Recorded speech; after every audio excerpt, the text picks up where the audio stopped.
欢迎回到墨石过河，我是茶室老茶。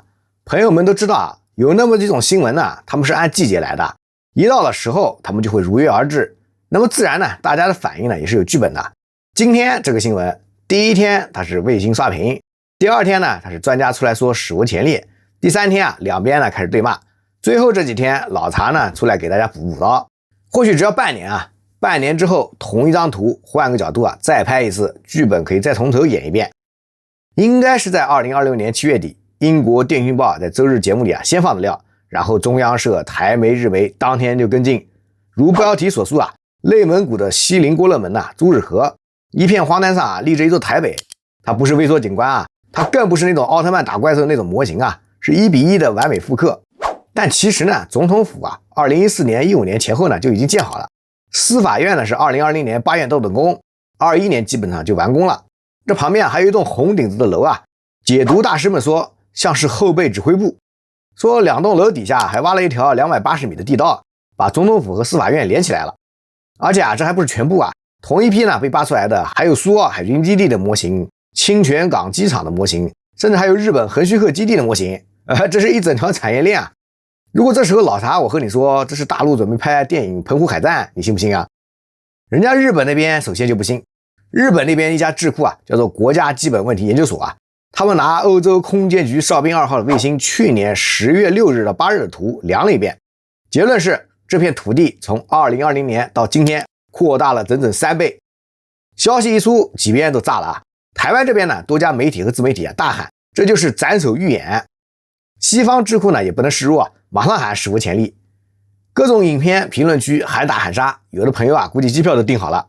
老茶这边看完新闻，第一个反应是，这是个好事我知道呢，频道里有很多台湾的老朋友可能就不高兴了。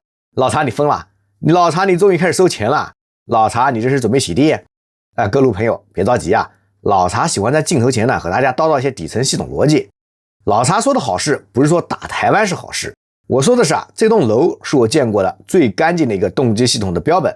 干净到什么程度干净到他一个动作下去，4波立场完全不同的人全都拿到了自己想要的东西，不多花1分钱，不多开1枪。各位，这种东西在现实中是很少见的，大部分政策呢都是这边高兴那边骂，按下葫芦浮了瓢。而这一座荒滩上的水泥楼呢，做到4方通吃。今天这一集呢，老茶就带大家看看这系统的美妙之处首先今天有一个判断，朱日河那片房子最值得看的不是它像不像总统府，而是它根本没打算藏。大家想一想要论藏东西，老共会是外行吗？这可是这个星球上顶级隐藏艺术家民国时候的潜伏，如今的导弹发射井、盖网、实验场、盖棚，新型号一出厂先造一层布，真要不想让你看见卫星拍下来的那就是一片黄土你连它是仓库还是澡堂子你都分不出来。一个能把整条产业链藏进山沟里的系统它会不知道在房顶上搭个棚子吗？一卷迷彩网才多少钱都花了10几年盖楼，网还能买不起它就是没藏。这里我要先把话说清楚免得有内行的朋友呢要来教育老茶。我不是说那种靶场没用，正相反实体的靶场是真有用。当年以色列在内盖夫沙漠里面专门造过一座阿拉伯式的村庄，就是拿来练巷战的。美军呢在加州的欧文堡也有成片的模拟城镇一练呢就10几年。这是全世界军队的通用作业路网要走熟，编队要走顺，时间线要压下来，指挥节点在哪一栋楼都得靠实体一遍遍的磨。所以问题从来不是这东西有没有用，问题是另外一个。以色列那个村子，美军的那片镇子，人家没打算给你直播真正在憋大招的设施呢是会遮的。而这一座假台北不遮不挡，不但没遮挡，还越盖越像，不但越盖越像，还往地下挖，不但挖了地道呢，还从2020年开始一路扩了3倍。而且这还不是第一次被看见了。2020年11月就有人发现在地图上搜索朱日河3个字跳出来的地标居然是台湾总统府。民进党立委陈廷飞当场就火了，说你这太离谱了，要求台湾谷歌赶紧更正。结果呢，当天下午呢就给改回来了。大家想想这个画面一个军事训练基地被人用在民用地图上，就靠打3个字，然后呢就被搜出来了。这算是泄密吗？这不是泄密，这是个招牌。所以老茶今天不问他能不能打，老茶我们今天呢会一个审视的多的问题，这座房子到底是盖给谁看的？老茶数了一下，至少4波人，并且每一波呢还都赚了。我们先看第一波自己人，先做体制内部啊。各位有没有想过一件事啊？战略威慑这4个字它怎么验收啊？你是一个部门的负责人，上面给你压了任务，年底你怎么汇报呢？你说报告，本年度我们的威慑力提升了多少多少多少，领导抬头说你提升了多少呀？报告，提升了不少。妈得发，你这是什么证明啊？这时候啊，大家应该能感受到了，你有截图吗？没有。你有数据吗？没有。各位，这种汇报啊，在任何一个系统里啊，都活不过第2年。抽象的东西啊，它没法验收啊。它水泥能验收，盖一栋是有进度的，盖2栋是有进度的，在地下再挖个280米，那还是有进度的。镜头这么一架，士兵往那栋黑白相间的楼里冲，新闻里啊放个几秒，观众啊看得懂，领导看得懂，上上下下全都看得懂。这就是官僚系统最爱的那种东西啊，可视化的、可拍照的、能上绘的。一句抽象的我们有决心啊，比不过一张照片里的一栋楼。所以呢，它一定会越盖越大，不是因为战术上的需要越来越大，而是因为啊汇报的材料年年得比去年厚。各位可以自己想想啊，如果纯粹是为了练兵，2015年那一版呢，其实够用了吧？总统府就在哪儿，路网也在哪儿，兵可以一遍遍的冲，为什么还要补一栋司法院呢？又为什么还要在地下挖个280米？还是那句话啊，我威慑提升了非常多，是不能拿去汇报的，而实际上建筑物的变大才能拿去汇报。我们呢再来看第2步啊，老百姓。对内呢还有一层，对大陆的爱国爱党的老百姓们，这栋楼啊只说了一句话，我们没有忘，而且不是嘴上的没忘，是花了钱动了土，真的在准备，准备的还特别认真，连人家楼底下那条通道我们这边都给你挖出来了。这时候就高明了，因为民族情绪这东西呢是有保质期的，你光喊口号喊3年呢，大家就麻了。第1年热血沸腾，第2年啊习以为常，第3年啊滑了就走了。任何一句话重复到1000遍就变成了一组背景音，但一栋楼不会，一张卫星图，一栋实体楼能让正在准备这4个字啊从口号变成了现实，而且啊是别人嘴里说出来的那种现实。大家注意这个差别啊，官方媒体告诉大陆老百姓我们在准备，那叫宣传，百姓心里啊会打个折。但英国的报纸、日本的智库、美国的分析师、台北的媒体一起告诉你他们真的在准备了，那就真的要变成情报了。宣传呢要花钱买信任，而情报呢是别人替你交钱。各位注意，这里有个很妙的地方，这栋楼啊最有力的宣传效果啊不是中国自己讲出来的，是英国人、日本人、美国人一层一层帮着讲出来的。而且啊他们讲的越紧张，讲的越是史无前例，效果呢越好。骂他的人啊替他做了宣发，他甚至不需要你信他，他让你自己上谷歌地图去搜一搜就知道了。第3波台湾，这一波啊必须是最有意思的。同一栋楼送到了海峡对面，产生了2种完全相反的效果。看懂的人呢，看懂的是安抚，为什么呀？因为呢，如果真的要动手啊，是不会先把演练场啊修成地标的，还让全世界连拍个5年。真正的时间表呢是安静的。这栋楼这么吵，恰恰说明啊，他现在的岗位是喊话，不是动手。而看不懂的人呢，看到的是威胁。大家可以想象一个画面啊，台北早上7点半，捷运上一个上班族低头刷手机，推送咣当弹出来了。中国荒漠惊现1:1总统府，配图卫星俯视，红白相间的屋顶，上面还叠了一个红圈，一个瞄准镜。他这一天的心跳啊，就跟昨天很不一样了。他不会去查那是哪一年建的，也不会去看那份报告的原文，他只会记住那个红圈圈。所以关键在哪里啊？关键在于啊，这2种完全相反的反应呢，对盖楼的那一方来说啊，它都是收益。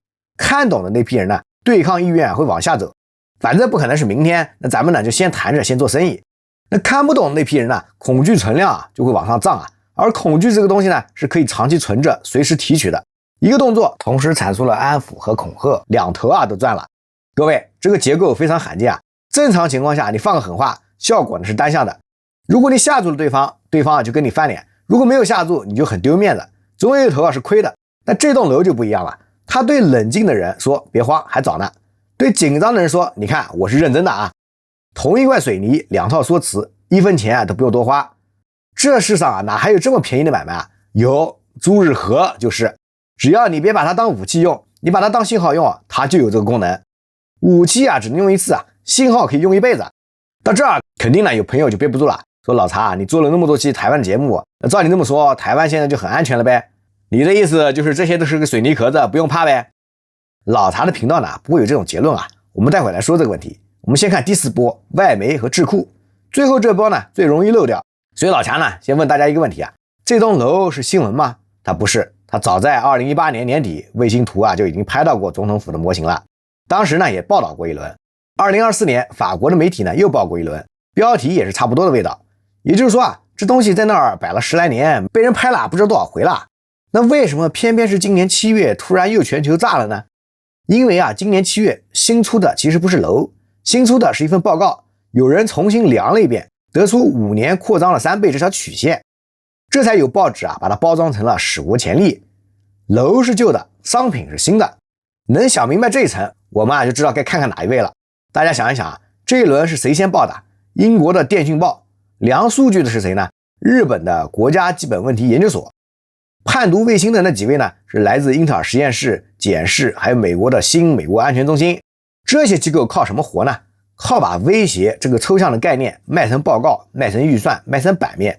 但问题是抽象的东西不好卖说中国有攻台意图，这句话已经说了快30年了吧，读者快免疫了吧，议员也快免疫了吧，全世界都要求你得给一张图而朱日和这栋楼是这个市场上品相最好的商品，它有形状，有坐标，有前后对比，有一条5年扩张3倍的曲线，它甚至配合到连商业卫星都什么时候过境它都不遮不挡，这不就叫做给了对方一个能动起来的目标吗？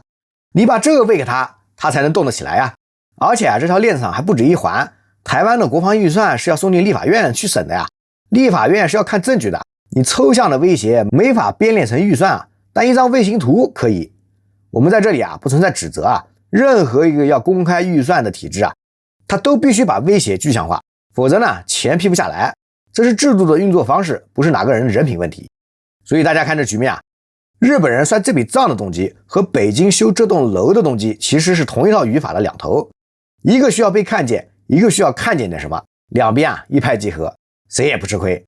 对了，还有一个细节特别值得说一下，7月30号中华人民共和国国防部新闻部发言人蒋斌被问到这件事他的回答是：解放军始终坚持实战实训，锤炼克敌制胜过硬本领，全时待战，随时能战，坚决粉碎台独分裂图谋，一个的字都没有，连贯短促。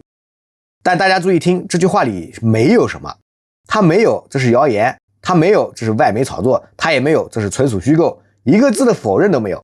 老公对不利消息的标准动作大家都很熟了坚决反对，恶意抹黑，别有用心，伤害了中国人民的感情。这一次一个都没用上，不否认不解释，只顺着往下讲一句，我们训练很实战。这在传播里有个专门的说法叫做默认，更准确的一点呢叫做背书，人家等的就是你来问。好，到这四拨人就齐了自己人赚了，老百姓赚了，海峡两岸的情绪都赚了，外媒和智库也赚了，四方共赢。那么这么优质的一个项目，今后也不可能只让军方一家用吧？老查呢建议要开放旅游。各位想想这资产有多好1:1的总统府比南京的还新，正版的司法院，配280米的地下通道，主体全部完工，产权清晰，无中间商赚差价，主打特色路线中华民国新总统府1日深度游，含合影。司法院地道2日探秘，自带酒店，严禁便尿。想体验完整的还有博爱特区2日通票，从总统府出发，走地道直达司法院，全程280米，中途不设商铺，淡季搞团购，旺季加价，老年团免费，学生团半价，穿军装的走绿色通道，台湾同胞凭台胞证免费。门口再摆2排纪念品，卖钥匙扣，卖冰箱贴，门票收上来就地转移支付，这还能带动西邻过了门的旅游业什么？你说这不严肃老查倒觉得最不严肃的是这笔账本身，你盖了10年，扩了3倍，还往地下挖了280米，那钱是谁出的？纳税人出的呀。结果是一座不能住、不能租、不能卖票的房子，唯一的产出是让全世界来拍照。各位这样算来这是全世界最供的一栋样板房售楼处还不开门。要是真的有哪位老板抄了老查这个创意记得要给钱什么不愿意干，给老查的粉丝8折了。好，玩笑到此结束最后这几句呢，老查是要认真的说了。刚才我们说有朋友要问，照这么说台湾就安全了吗？今天我一个字都没说，不会打。我们今天要聊的是另外一件事，这栋楼它不是战争的预告片，它是战争的替代品。真正的上策它从来不是打赢，是不用打，是让对面在开火之前自己先把账算完。算完了呢，觉得不划算，然后呢坐下来。要做到这个，你不需要炸掉总统府，你只需要让台北的每一个人每隔一阵子在手机上呢重新看见一次那张卫星云图。所以老茶今天讲这一集啊，不是要让谁去放心啊，正相反，我是想说，如果我们只盯着会不会开火这一件事，我们啊可能会漏掉真正每天都在发生的那件事儿。枪炮没响不等于没打，这场仗呢从10年前就开打了，战场就是每个人手机，弹药呢是每年补一次的卫星图。你今天看完新闻情绪起伏了一下，然后骂了2句，那一下就是战果。因为你骂久了以后，有一部分人就会想，为何不能和平相处呢？为何不能示弱求存？这就是我们刚才说的那条对抗意愿往下走，只是它不是一天天走完的，是10年一张图一张图磨出来的。所以真正的景点从来呢不需要遮蔽，因为啊它本来呢就是要给人看的。所以那么问题就只剩下一个了，这个项目早已经开始接客了，下一批客人又会是谁呢？我是查尔斯老茶，这里是摸石过河，让我们下期节目接着摸。